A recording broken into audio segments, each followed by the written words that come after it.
So dito tayo sa isang paksa natin. Impeachment versus VP Sara. Mas natutuwa siya mga bossing na na ang impeachment sa kanyang na ang impeachment ay somewhat nag-push through na dahil at least kaya niya nang harapin yung mga ibinibintang sa kanya ng walang ibang damay.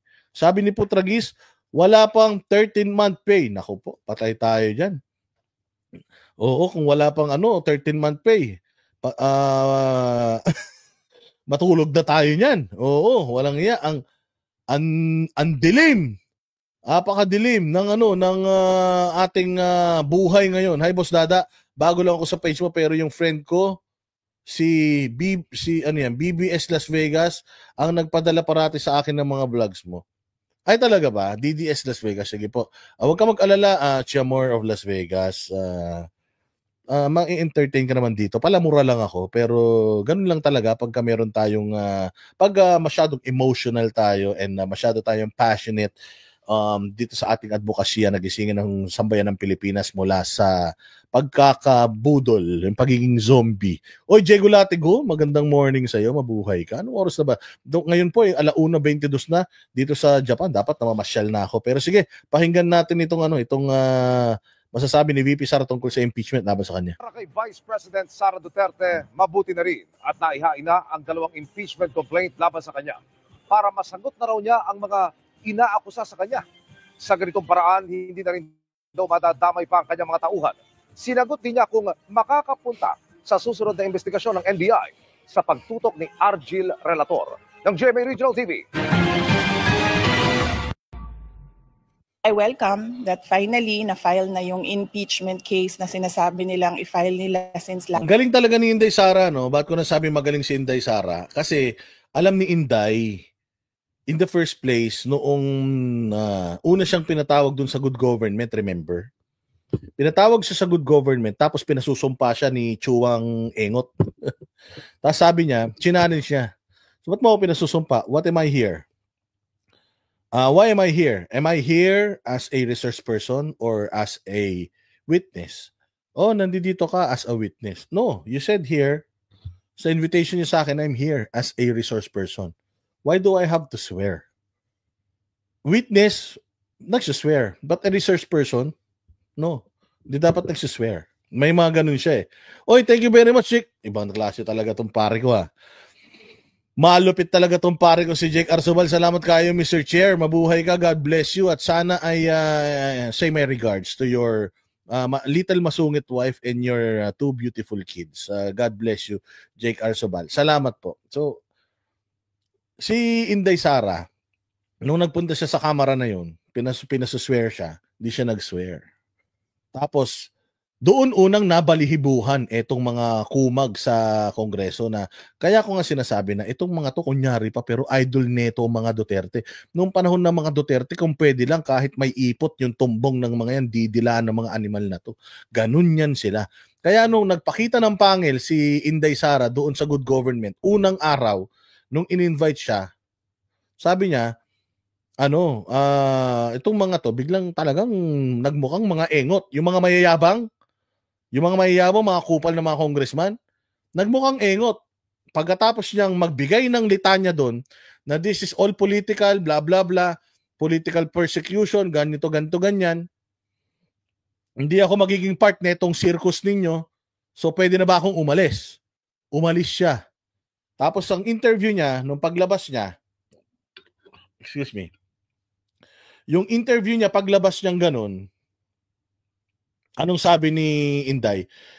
Practice na kasi to. Yung ginagawa nila na yan, it's a practice para sa impeachment ko. Kukuha na sila, wala silang ebidensya against me. So, maghihiring sila to gather evidence to use to use for my impeachment. Practice na to ng impeachment. Walang naniwala nun. Sabi na, walang impeachment, walang ganito, walang ganyan. O ngayon, ano na? 'Di ba? Ngayon, ano na? O may impeachment. So ito ang nakakatawa. Sinabi ng presidente, walang impeachment, wag na mag-impeachment. Yung Congress, magko-comply. Ang problema, putang ina, yung Makabayan Black, yung aso na inaalagaan nila. Putragis, kinagat sila.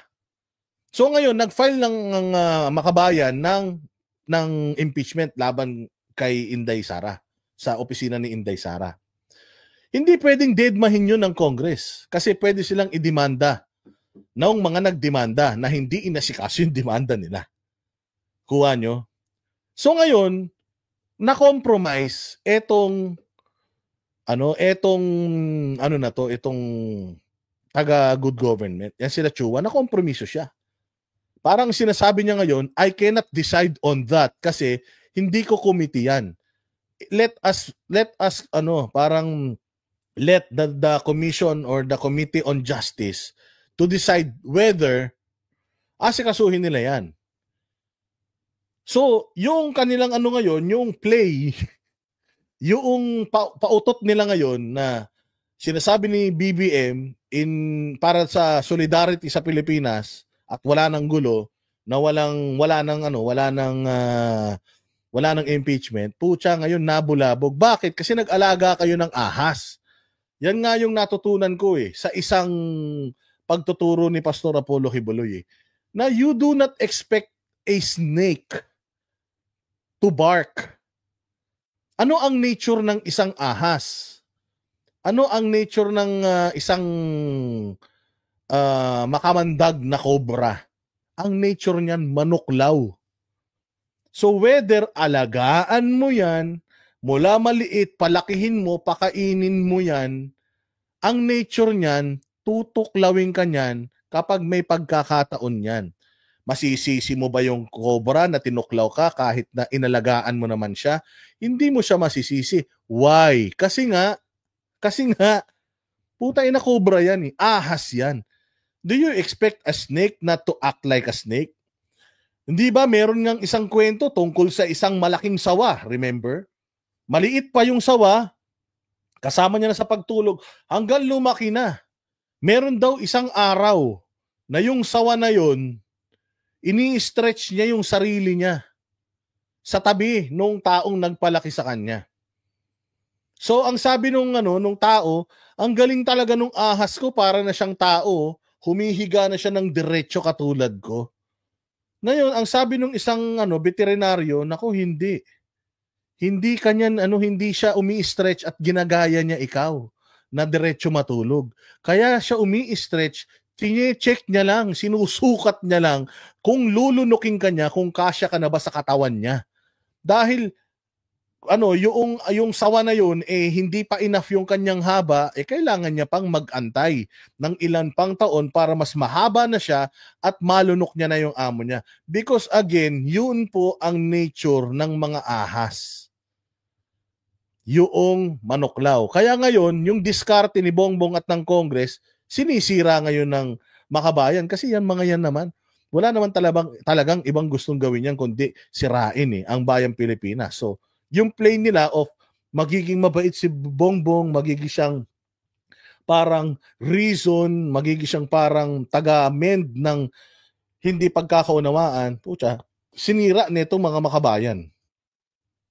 Last year pa. Yan ang reaksyon ni Vice President Sara Duterte matapos ang paghain ng 2 impeachment complaint laban sa kanya sa Kamara. So, okay din yung impeachment case dahil ako lang yung ang tinitira nun. Ako lang ang iniimbestigahan nun. Ako lang ang inaatake ng impeachment case. Hindi nakasali yung mga kasamahan. Alam mo, ito ang problema. They expect Inday Sara to tremble. Ina-expect nila si Inday Sara to yung mataranta, makita nila na matakot, magmakaawa, mag-breakdown. Yun yung ine-expect nila. Only to find out, putang ina, it is all, kumbaga napaghandaan na ito ni Inday Sara. Napaghandaan niya ng lahat ng to. Nung sinasali pa lang siya sa ICC, na wala naman siyang kinalaman, feeling ko si Inday Sara, being a Duterte, in being a good lawyer that she is, inaano niya na yun. Pinaghandaan niya na lahat ng bagay na to. Nung unang hearing pa lang ng good government, alam niya na may impeachment threat sa kanya. Pinaghandaan niya na yan. Sabi nga ni Inday, I have nothing to lose. Tanggalin niyo ko as VP, the heck I care. kung ayaw nyo kung magkaroon ako ng perpetual disqualification and not gonna be eligible for any position in the government, I don't give a shit. Maganda buhay ko. Mayaman naman kami. Maganda naman ang negosyo namin ng asawa ko. So, kung hindi na ako magsuserve sa bayang Pilipinas, hindi ko na problema yan. Problema na ng mga Pilipino yan. Kasi deserve ng mga Pilipino magkaroon ng mga politiko na katulad ng mga Duterte. And kung papayag tayo na sirain nila ang reputasyon ng mga Duterte enough para ma-disqualify sila sa lahat ng mga positions na pwede nilang makuha sa mga susunod pa, yung opportunity natin na magkaroon ng malinis na gobyerno, ng mga mababait, matitino na mga nasa gobyerno, katulad ni Baste, ni Pulong, ni PRD, nito ni Inday Sara at nung mga future Dutertes pa na magsisilbi sa bayan natin, wala na. Mawawala yun. Mapapalitan na yan ng mga magnanakaw, ng mga anak ni ganito, anak ni ganyan, mga kurakot na anak ni ganito, anak ni ganyan, mga bilyonaryong anak ni ganito, anak ni ganyan. Pag ganun tayo mga boss, naglagay ka ng negosyante dyan sa gobyerno, magninegosyo yan. Yun lang yan. Yun nga yung sinasabi ni Banat Bay, if you put someone na talagang ang mission niya sa buhay is yumaman ng yumaman, pagkakakitaan lang ang gobyerno niyan. Kasi kung katulad ni Pastor Apollo Kibuloy, ano bang mission ni Pastor Apollo Kibuloy sa buhay? Magpakalat ng salita ng Diyos, magpaganda magpaganda ng kalikasan, ipakita sa ating lahat kung gaano kaayos ang organisasyon nila, gaano kaorganisado, gaano ka-obedient ang mga taga KOJC, gaano sila kaunlad, and so on and so forth. Pag nilagay mo siya sa gobyerno, anong gagawin yan? Pauunlarin niya yung maunlad na? Hindi. Idadamay niya tayo, ipararamdam niya sa atin yung kung ano yung nararamdaman nila. Versus, pag naglagay ka ng isang tao dyan, anak ng diktador, apo ng magnanakaw, anak ng mga dilawang tae, anong gagawin ng mga yan? Itutuloy lang nila yung legacies nung kanilang mga kinaaaniban na paksyon. Kung dilawan, kung ano yung legacy ng dilaw, pagiging liberal, yun ang isusulong nila. Kung mga magnanakaw na mga anak ng mga apo ng diktador, anong gagawin naman? Itutuloy yung legacy yan ng mga lolo nila. Sasabihin nila na, naku maganda, noong panahon ng lolo ko, ganito, ganyan. Itutuloy nila yun. Yun yung brand ng politika nila. Subukan nyo ilagay yan. Ganun pa rin mangyayari. Kung ano nangyari sa tatay, nangyari sa tatay ng tatay, ganun pa rin ang mangyayari sa Pilipinas. Pero, maganda ginawa ni Duterte, maganda ang Davao. Ilalagay natin yung mga Duterte dyan. Ano yung expect natin? Di magiging para tayong Davao, di magiging para tayong si Duterte, magiging maganda Pilipinas. Ang Pilipinas sa ibang bansa, kikilalanin muli. Hindi ba? Maraming mga magagaling na mga athletes natin ang talagang lalong gumaling nung panahon ni PRD. Bakit? Kasi motivated. So magkakaroon ng mas matinding motivation ng Pilipinas kung maglalagay tayo ng mga tao na konektado sa mga Duterte. Nakita niyo yung ticket ng PDP Laban? Iboto niyo yung straight. Isama niyo si Philip Salvador, walang problema. I'd rather go for Philip Salvador than Kiko Pangilinan, than Panfilo Lacson, than anybody dito sa mga tumatakbo sa ticket ni Bongbong Marcos.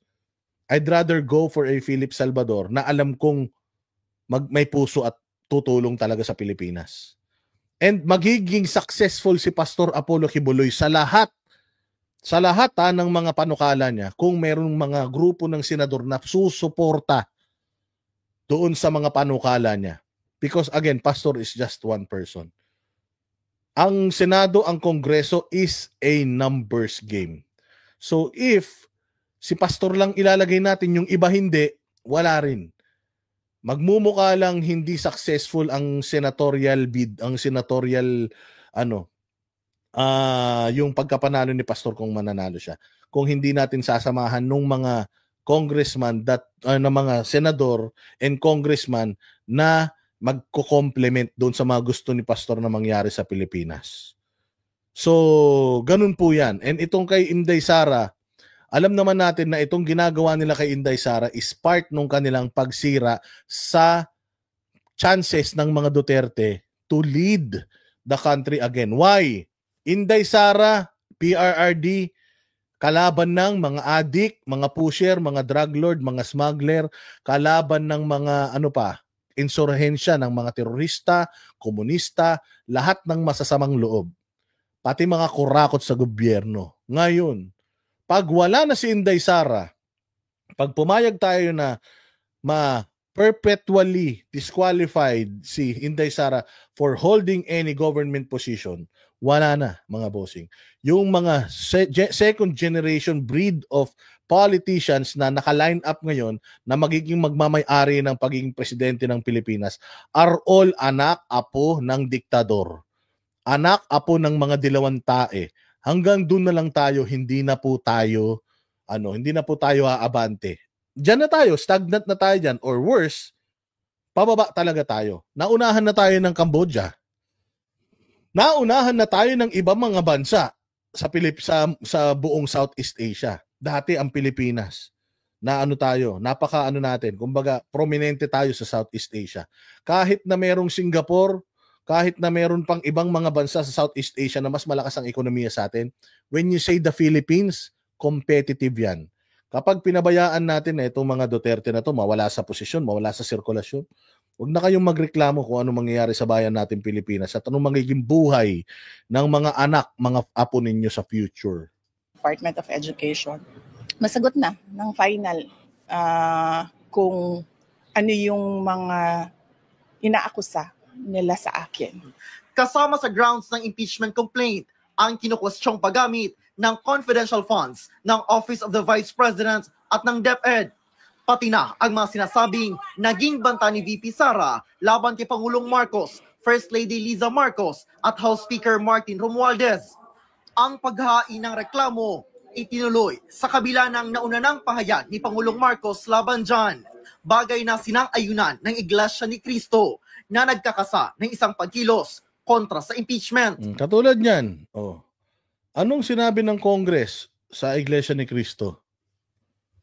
Ay, kasi sumusunod lang naman sila doon sa gusto ng presidente. Ganito. Ang babait. Bakit? Kabado sila sa Iglesia ni Cristo. Again, bakit ba ang Iglesia ni Cristo napakalakas ng impluwensya? Sa tagal ng Iglesia ni Cristo sa sirkulasyon dito sa Pilipinas, nakapagtanim na sila ng mga miyembro nila sa mga matataas na posisyon sa Pilipinas. Marami sa kanilang mga miyembro na nakatanim na sa mga importanteng mga posisyon, may mga malalaking kumpanya na nakikinabang ang Pilipinas. Kumbaga, malakas talagang Iglesia ni Cristo doon. Kaya kabado itong mga congressman kasi alam din nila na maraming mga Iglesia ni Cristo diyan sa diyan sa mga distrito nila. Tingnan niyo si Gutierrez, sino ba 'yon? Yung anak ni yung taga La Union. Di ba?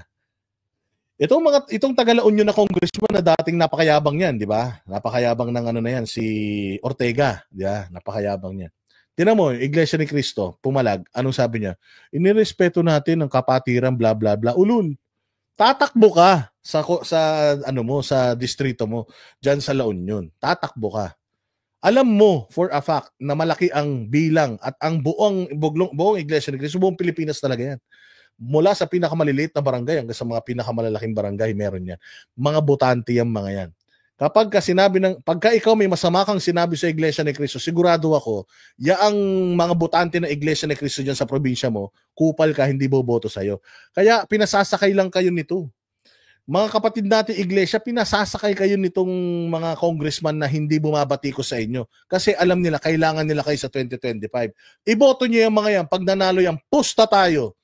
Pagkapanalo niyan, kakanain na kayo ng mga yan.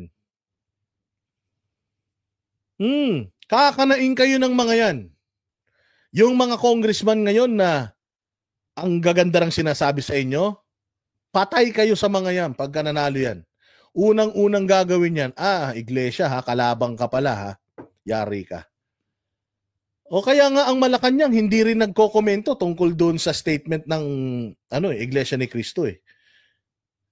O kasi nga alam nila na kapag nagsalita sila against Iglesia ni Cristo, wala na nga sa kanila yung KOJC. Mawawala pa yung Iglesia ni Cristo sa kanila.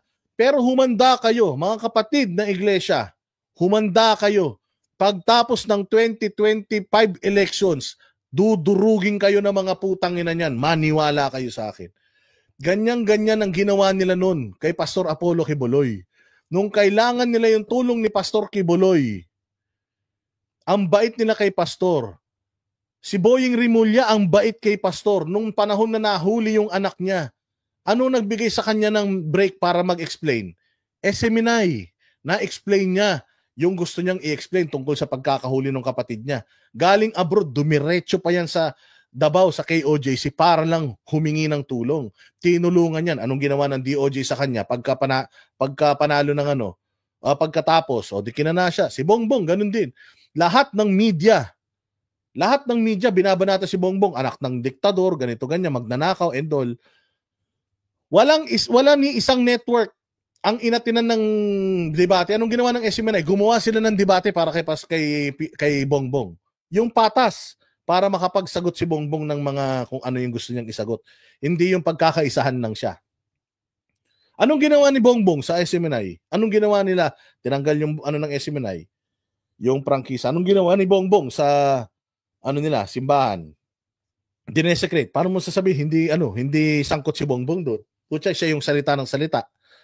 Sila ni Abalos, nila Marbil, yung salita ng salita tungkol sa tungkol sa yan, si Mix Nograles. Nasa SMNI. Nung nanalo, anong ginawa sa SMNI? Siya pa nagpatanggal nung prangkisa. Kaya kayo mga kapatid na iglesia, mag-isip-isip kayo. Baka sinasabi nyo takot sa inyo ang Kongreso. Hindi takot sa inyo ang Kongreso. Wala silang kinatatakutan. Kailangan nila kayo ngayon. Pero pagkatapos yan, humanda kayo. Sigurado ako gagawa ng paraan yung mga yan. Maaaring hindi nila kayo kaya, yes. Pero gagawa ng step ang mga yan para makabawi sa inyo. Kahit na ano pang playing safe ninyo, kahit ano pang sabihin ninyo na parang, alam mo yun, napakatalino ng iglesia. Ang ganda nung ginawa nila na sinundan nila yung pronouncement ni Bongbong Marcos Pero maniwala kahit sa hindi, markado na kayo. Markado na kayo, kaya mag-iingat kayong mga kapatid natin na iglesia kasi wag kayong masyadong mahuhulog doon sa maganda nilang sinasabi tungkol sa inyo, nirerespeto namin ang kanilang naniniwala naman ako na ang mga kapatid natin sa iglesia ay ganito, ay ganyan, ay ganito. Humanda kayo. Oo. Maniwala kayo. Pagkatapos ng lahat ng ito, pag ibinalik natin sa posisyon yung mga animal na yan, kakanain kayo niyan. Mabait lang sila sa inyo ngayon kasi kailangan nila ang Iglesia ni Cristo sa eleksyon sa 2025. Walang matapang na taga-gobyerno ang babanat sa Iglesia ni Cristo at this point in time. Malapit na yung eleksyon. Pagkatapos ng eleksyon, humanda kayo. Hindi ko pwedeng magkamali ako. Pero ito, ang sinusundan ko lang kasi yung pattern ng gobyerno Yung pattern lang ng gobyerno yung sinusundan ko. Pagka kayo nilagay pa rin ninyo itong mga kupal na ito, magsasama-sama na tayo sa kangkungan.